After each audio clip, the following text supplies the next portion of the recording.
Panthers released four-time Pro Bowl linebacker Justin Houston yesterday.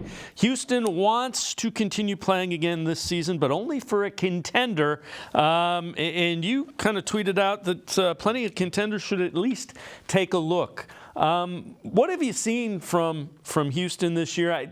Probably doesn't necessarily fit the Browns scheme because he's one of those outside rush linebackers. So he'd have to be more of a defensive end. But what have you seen from Houston this year? Yeah, I don't want to just right away 2023. Like, it is real, it does happen, and he is like 36 years old now. Look, it's been the worst season of his career by a comfortable margin, but I do think at a certain point, I mean, that is the most dysfunctional building in the NFL. They're basically not in any of the games they play.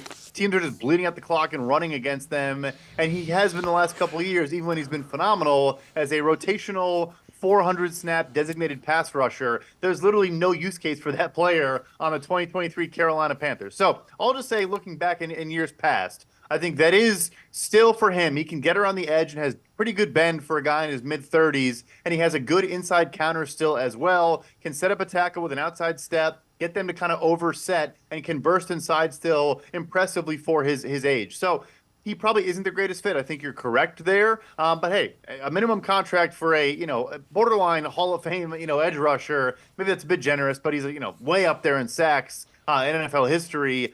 You might as well, like I said, take a look.